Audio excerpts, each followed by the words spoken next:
Mr. A. Legree. Again, it's getting better all the time. Mental health outreach, providing information and support while encouraging hope and faith. You can find out more about us on our website at igbatt.com or igbattmho.org. God bless you. Today we're going to be talking about I will. I will. But before I go into that, I wanted to make sure that everyone understood three particular definitions I wanted to make sure that I give as it relates to mental illness. First of all, mental illness is a term that refers collectively to all mental disorders, which are health conditions characterized by alterations or changes in a person's thinking, feeling, or behavior associated with some types of distress. So again, mental illness refers to mental disorders. You might hear the word mental illness, mental disorders, but these are health conditions. These are health conditions that are characterized by changes in a person's thinking as it relates to thoughts, feelings, and behaviors. Okay? A mental disorder or mental illness is a diagnosable illness. So we're talking about an illness. Mental illness is a disease just like anything else, like heart disease, high blood pressure, or diabetes or whatever. It is a disease. If you're talking about other things that cause a person to look like they have a mental illness or look like they may be dealing with some type of psychosis, then that's something else. But on this broadcast, and for right now, we're talking about mental illnesses which are diagnosable health conditions. These diagnosable health conditions, they impact the person's brain. They cause changes in a person's thoughts, feelings, and behaviors. Remember, the brain regulates our body. The brain regulates our thoughts, feelings, and behaviors. And whenever there is something that changes the brain, we're going to see an impact. We're going to see a manifestation of that. Now, when we talk about severe and persistent mental illnesses, this is another category. So you have mental illnesses here, or mental disorders, which are diagnosable disorders, and then you have severe and persistent mental illnesses, which are mental disorders themselves. But these particular disorders are so severe that they impact all aspects of a person's life, and many times severe and persistent mental illnesses start when a person is younger, which means that as they get older sometimes, they may have challenges in working, challenges in keeping down a job or holding a job or having relationships. So these are what we consider like schizophrenia, maybe bipolar, major depression, severe depression, those types of things. So there's a little different. Now, people like to say mental illnesses, I hope we got that, or disorders, diagnosable disorders. Now there's another term that you'll hear floating around, which is mental health conditions. Mental health conditions.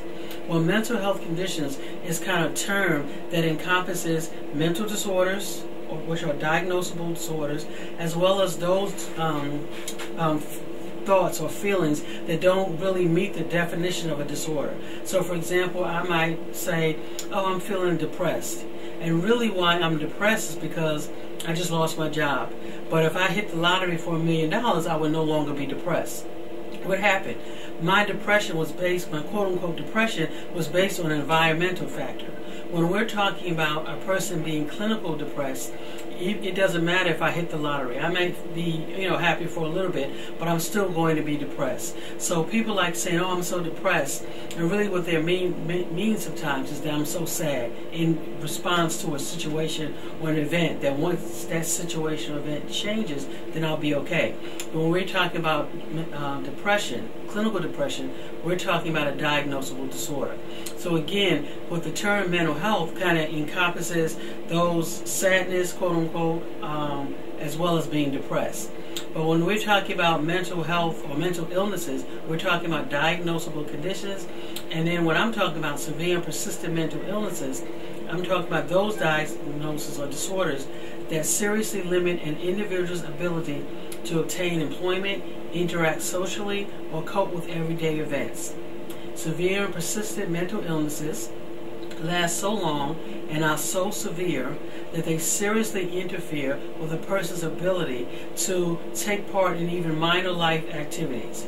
Even with the use of medications, which we call psychotropic medications, individuals living with severe and persistent mental illnesses may never be totally free of symptoms. Just like with diabetes, just like if you had hypertension. You may be doing fine, but it's something that you have to live with, okay? So I wanted to make sure that I started off by sharing those definitions so everybody can be clear.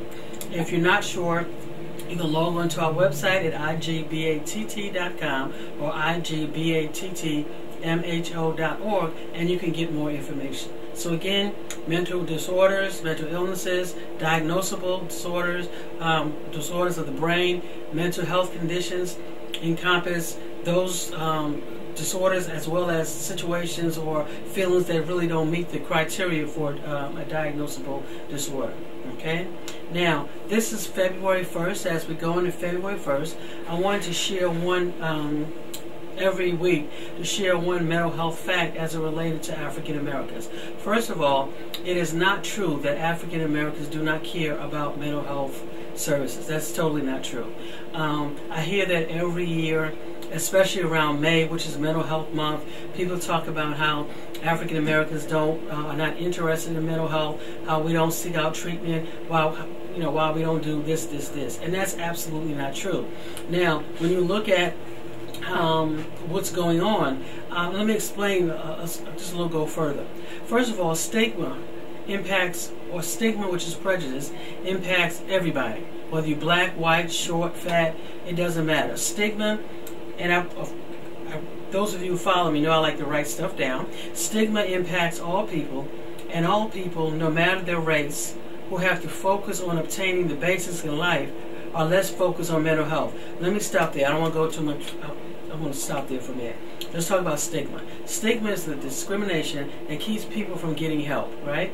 No one wants to be diagnosed with a mental illness. No one wants people to know that they're not doing well. No one wants to be seen as that person who can't, doesn't have it together, quote unquote. So people will hide it. People will hide many times how they're feeling. Sometimes people are embarrassed to share, hey, I'm hearing voices, I'm not feeling well, etc., etc. And then what you see on TV. So people, kind of shy away from that. But it's that stigma, which is one thing that causes people not to get help. Okay, people just don't do it. But on the other hand, another reason why we have so much stigma is because when people don't get help, right, and people suffer, then bad things happen, and then people can point and say, oh, see, look what happened. But again, stigma, we have to get rid of it. We have to realize that mental illnesses are treatable conditions. Mental illnesses, there is hope, and that we need to get help for it. Now, let me go further. Going back to the point I was making, where people say African Americans don't get help. It's not that African Americans don't get help, or that we don't care. The issue is, even in 2020, far too many African Americans or black people are still living below the poverty level. And when we look at the relationship between poverty and mental health, we know that there's a strong correlation. So what happens is, let me finish reading my stuff here. Unfortunately, in even 2000, far too many African Americans in disproportionate numbers are still experiencing financial instability.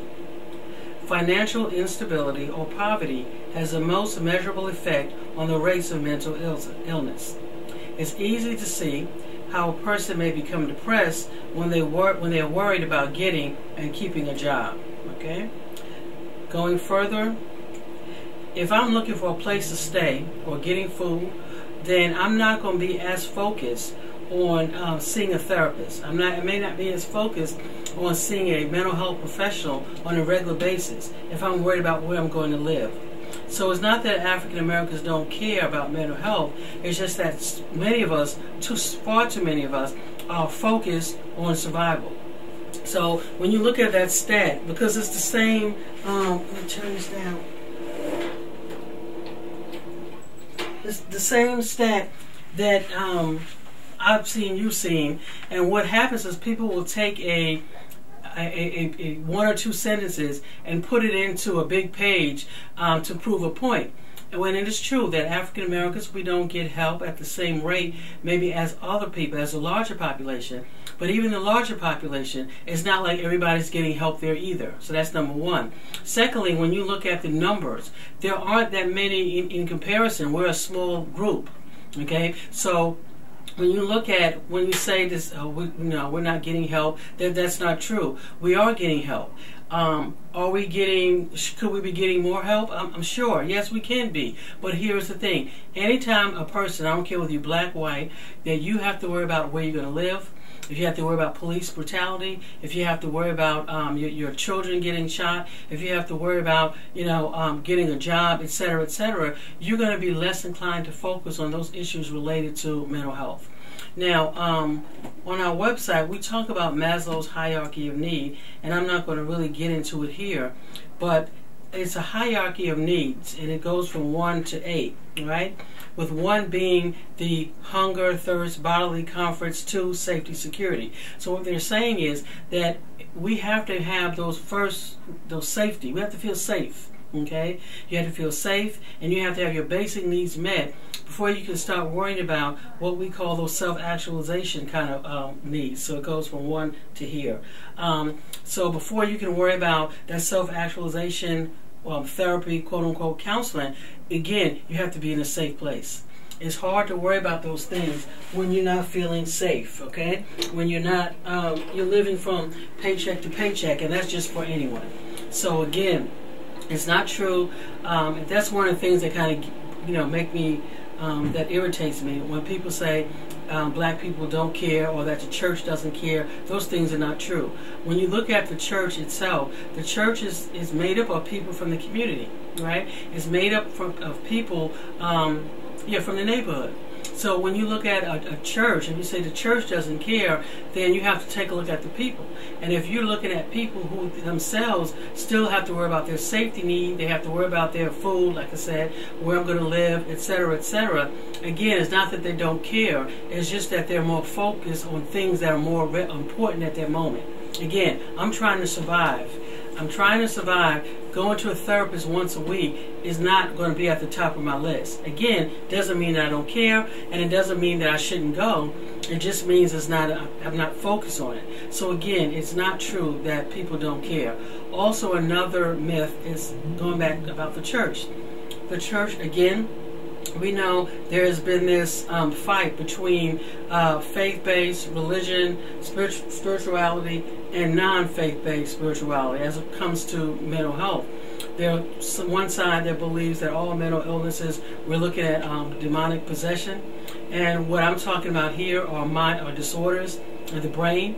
There are situations where that can happen, but that's not what we're talking about here.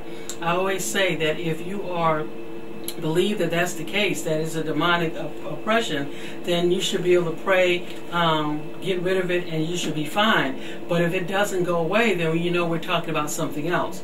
That's that side. Then you have the other side that says spirituality and religion is bad for your mental health, and that's not true either. We have data that proves that both spirituality and mental health are actually good for your mental health. So again, we have this battle.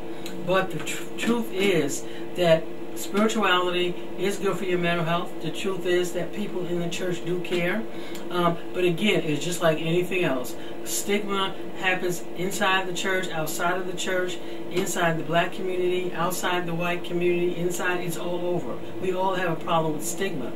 But keep in mind, it's not that black people don't care about mental illnesses. It's just that we have, far too many of us have other things to kind of focus on, okay? That's not what I wanted to talk about. I wanted to take a few minutes to talk about the 9 I's of 2020. The 9 I's of 2020. And I kind of modeled this off of the 12 steps, but I only have 9. But the first one, I am so secure in the grace and love of Jesus Christ that I am free to admit that I have a diagnosis, symptom, problem, or mental illness.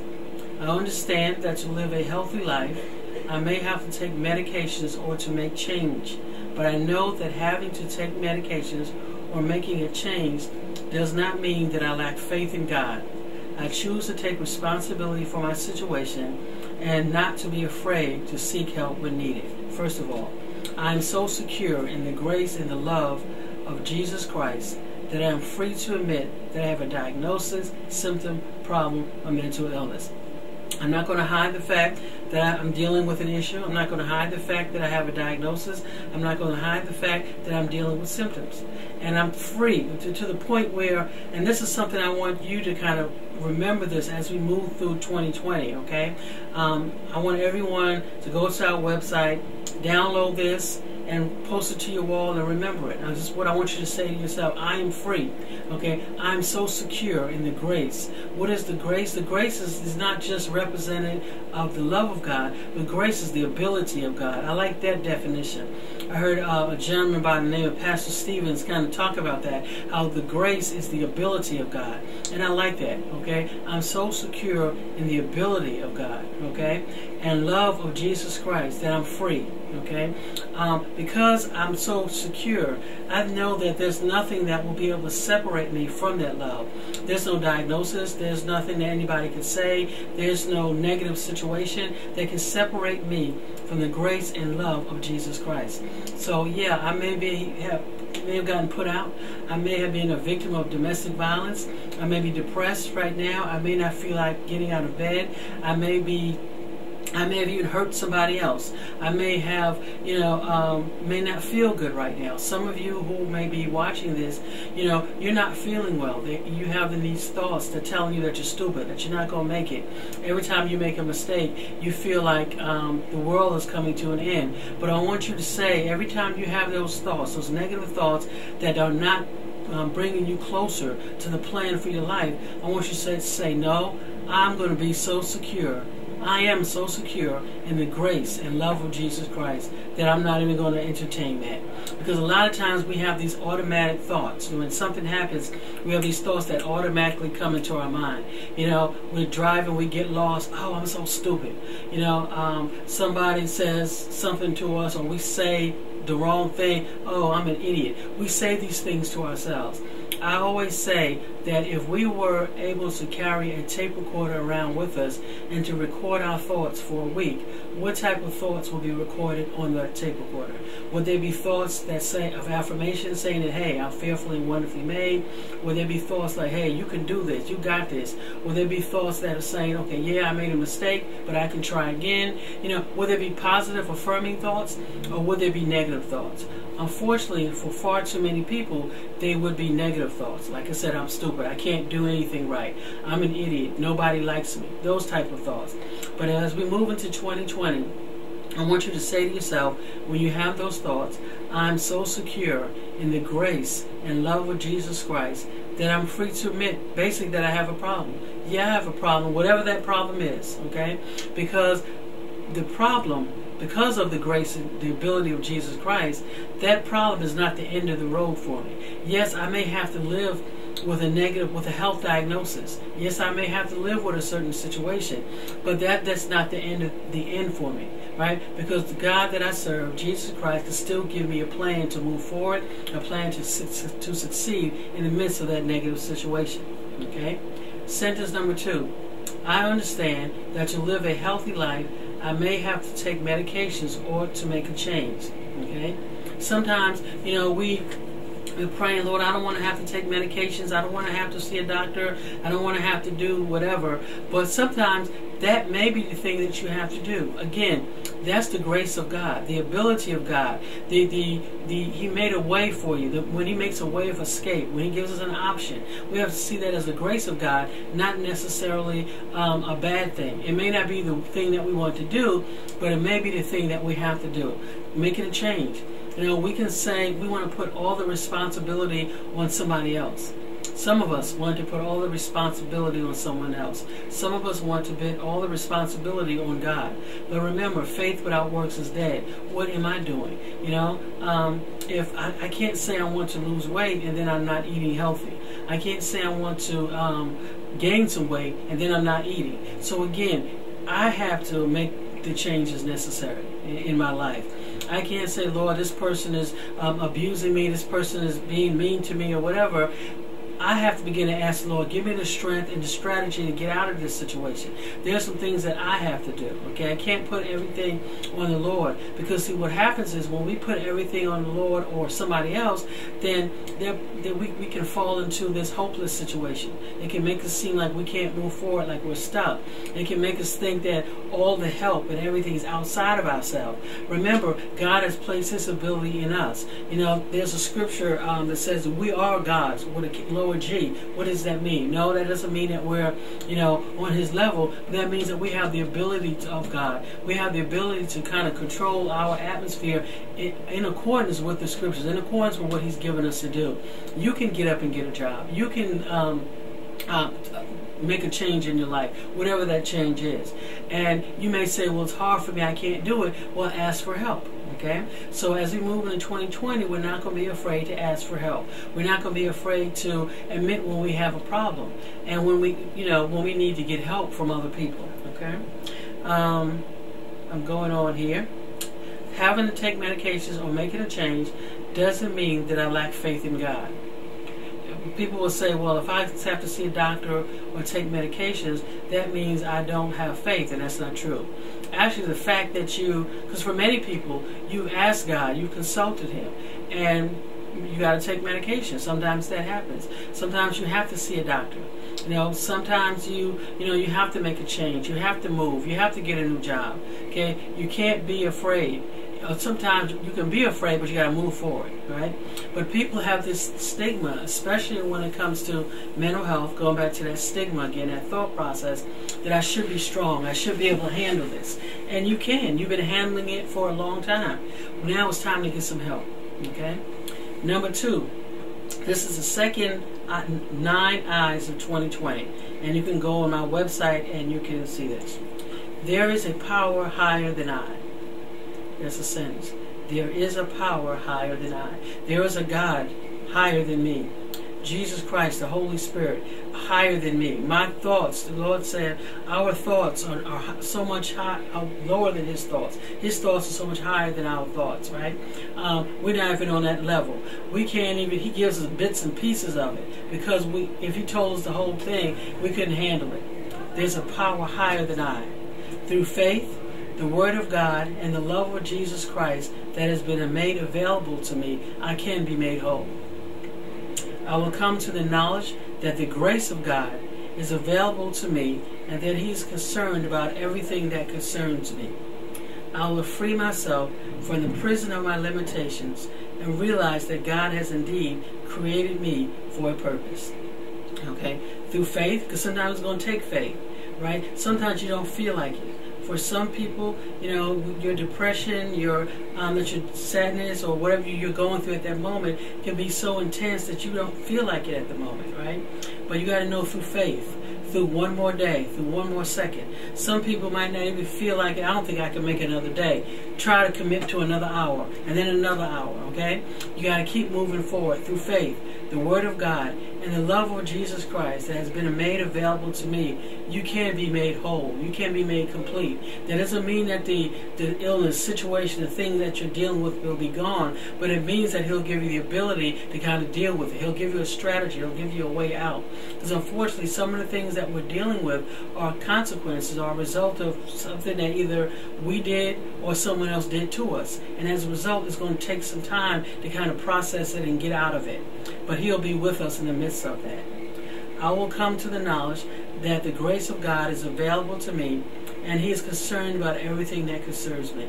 We have to know that God is concerned about us, that He loves us, that even when it seems like He's not speaking or we can't hear Him, He loves us. Just like a good parent is always watching over their child, even when the child may not realize that mom is looking at him or her trying to sneak a cookie out of the cookie jar. The Lord sees, okay? He knows, okay? And there's a plan. The thing is, you're saying, well, if He sees and He knows, why does He do something about it? Because sometimes you need to do something about it, right? Sometimes you need to move forward. Sometimes you need to make a change. Sometimes you may need to go back to school. You might need to change your job. You may need to stop spending so much money. You might need to take the medication that the doctor's giving you. You may need to get out of that bad situation. So the things sometimes that we have to do, okay? Number 3, I have decided to submit myself to the Lord. Okay? Myself meaning my will, my cares, my weaknesses, my strengths, and my insufficiencies. Okay? I am not afraid to look at my character and to challenge those behaviors in my life that are not helpful to me and that needs to be changed. I have decided to submit myself to the Lord. You have to submit your will, your cares, your weaknesses, your strengths, your insufficiencies. Submit them all to the Lord. And once you submit them to the Lord, trust Him that He'll lead and guide and direct your path. Okay? Number 4, I will apologize to those in my life who I have hurt. We have to be honest. Sometimes we've hurt some people in our lives. Sometimes when we were not taking our medications, we've said things, we've done things, and we weren't nice to be around. You have to apologize. You have to tell your loved one, hey, I'm sorry for how I acted at this particular time. Take responsibility. Sometimes people will say, I don't need to take my medications, I'm fine.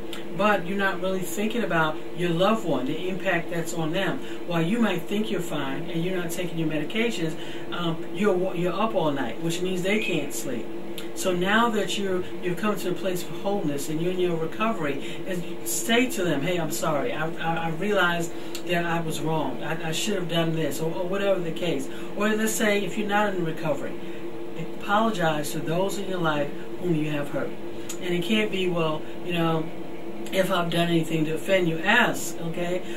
Sometimes we know, hey, I noticed that, these things are happening. I apologize, I'm sorry, I take responsibility. Sometimes we have to do that.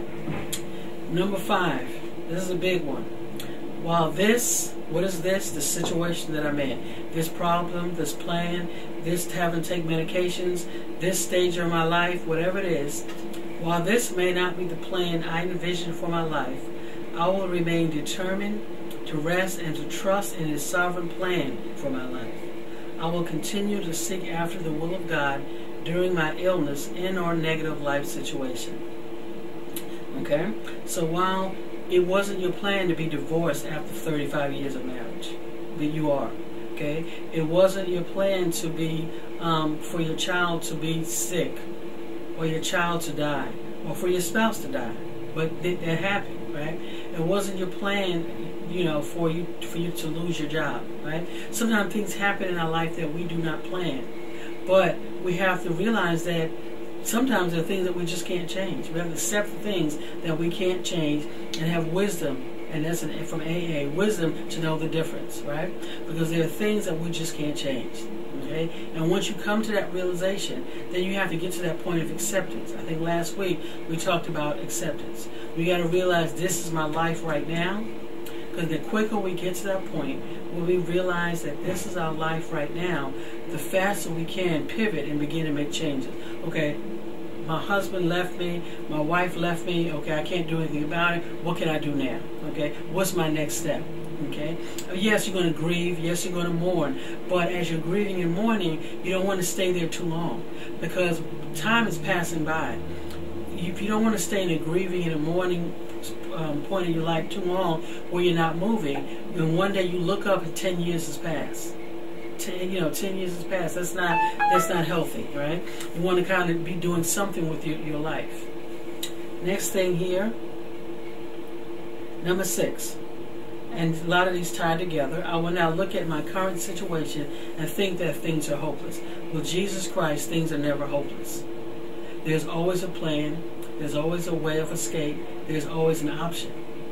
Keep in mind that option, that way of escape, that plan may not be the one you envisioned or the one you wanted, but it will be the best one. It will be the best way. It will be the best option. Right? But you have to trust Him. It's hopeless to you, to me, because all we can see is right now. Right? And all we know is now. We don't know what's going to happen tomorrow or the next day or next week. We can pull out our schedule and plan, but we don't know. So we can't look at our current situation and think that things are hopeless. I will remember that every word of God possesses the creative ability of God. God can speak today and turn things around in an instant. St. Luke 1:35 tells us that with God nothing shall be impossible. Unfortunately, whenever I feel all is hopeless, This is the problem. When you start feeling like things are hopeless in your life, then you're a prone candidate for defeat.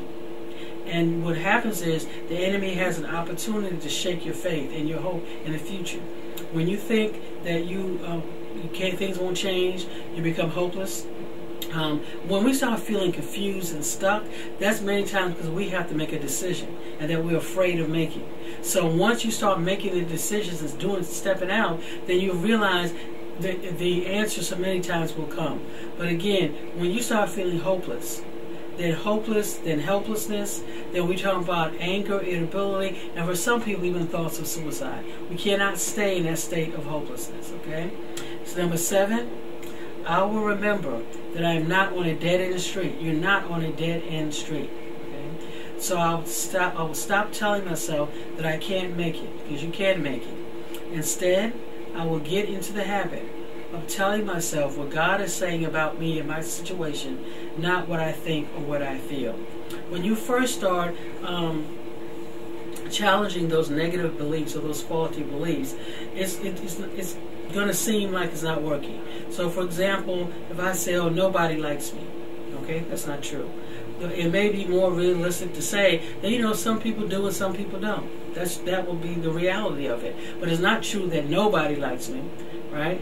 So, when you start challenging those negative thoughts, you're not going to really feel like it's working. Keep in mind, if you're listening to me, for many of us, we have been saying negative things to ourselves, or we've been having those automatic thoughts for so long, for 15, 16, 17. If you're 20 years old, you've been having those thoughts. You've been thinking a certain way for 20 years. It's going to take more than 1 week to change those thoughts. It's going to have to become a habit. It's going to have to become a lifestyle. It's going to have to take practice, okay? But you have to kind of keep doing it. And one of the things we don't want to get into is this thing we call positive thinking. Positive thinking, it has to be realistic, and it has to be balanced thinking, not necessarily positive thinking, because you don't want to lie either. You want to kind of be honest with the situation. Some people like me, some people don't. Okay, balanced thinking. Okay, if I did something. Let's say I hit somebody by mistake. "Oh man, you were just such an idiot." No, that's not true. No, I'm not an idiot. I just hit somebody by mistake. You want to kind of be truthful to what happened. Don't kind of exaggerate. But when we have this negative thinking, we tend to exaggerate. Okay, it is not true. There are very few things. There are always everybody. Everybody doesn't do everything, or everybody doesn't do everything at the same time. There's no such thing that everybody does. I think breathing we all do, but I'm talking about as far as nobody likes me, everybody hates me. They all said this about me. Everybody doesn't know you. It may be true, again, 1 or 2 people. It may be true you're having problems with your job, or you did something foolish, because we all do something foolish, but it doesn't mean that you're a foolish person. It just means that this situation, you could have acted more responsibly. I could have acted more responsibly. You got to be honest, right? So again, it's not just balanced thinking. You don't want to go through life thinking, "Oh, everything's going to be wonderful." No, bad things do happen. The thing is, once you realize that bad things happen, you have to know that within you, you have the resources within you to overcome whatever happens. You, through Jesus Christ, you have it in you to make it. For whatever happens, you can make it, okay? 8. Having a severe, persistent mental illness or other long-term problem does not mean that I'm crazy, stupid, dumb, or weak. God has a purpose for my life, and despite the challenges that confront me and threaten to destroy that purpose, He's faithful to His word towards me. Okay? I'm stronger than what I think or feel, because God is on my side, and He will never leave me or forsake me. And number 9, the last one, I will choose to hope, to trust Jesus Christ, and to do the things that are necessary to facilitate recovery and life. I will not just sit down and do nothing. I'll remember that faith without works is dead. And we have to kind of remember that. I said that before. Faith without works is dead. We just can't think that that everything is going to come to us. We have to be able to kind of do something. So as we move into 2020, just remember the 9 I's of 2020. This will be on our website at igbatt.com. And you can kind of read it, check it out, and give us feedback. igbatt1@aol.com. You can feel free to email me. But I think it's so important as we move forward in 2020 that we don't miss the opportunities that present themselves. Right? The last year is gone. This year is a new year. We're going into February now. So many things have already happened just in January. But you got to realize, if you look at it, where will you be in 10 years? If you're living, you know where you'll be in 10 years? 10 years older. That's where you'll be in 10 years. So you want to do something within these 10 years. So if you're 15, you'll be 25 in 10 years. Okay? Remember that. If you're 20, you're like, oh, that's 20. You'll be 30 in 10 years. If you're 30, you'll be 40 in another 10 years. At the next turn of the century, at the next turn. So you want to kind of remember to do something. You can't get stuck. You can't get caught up in the grieving process. You will grieve. Things will happen. You grieve that what you didn't do in life, what you didn't accomplish. If you didn't accomplish it and you didn't do it yesterday, you're not going to be able to do it. Yesterday's gone. All you can do now is plan and strategize from today. And the Spirit of God will give you a plan. He'll give you a strategy. I don't care whether you've been diagnosed with schizophrenia, diagnosed with bipolar, you've been diagnosed, or somebody you know has been diagnosed with schizophrenia, bipolar, if you lost your job, if your wife left you, whatever negative thing that you're going through right now, if you're still breathing, you still have an option, you still have an opportunity, you still have a chance, you still have a way to move forward. With Jesus Christ, the Holy Spirit, He'll give you that strategy. He'll give you that plan, right? You just have to ask for it. You just have to seek Him for the plan and then step out on faith. We can change what's going on in our life. We can move forward. It doesn't have to stop us. I always say that yes, I may hear voices, I may be depressed, I may have a negative situation in my life. It may slow me down, but it doesn't have to stop me.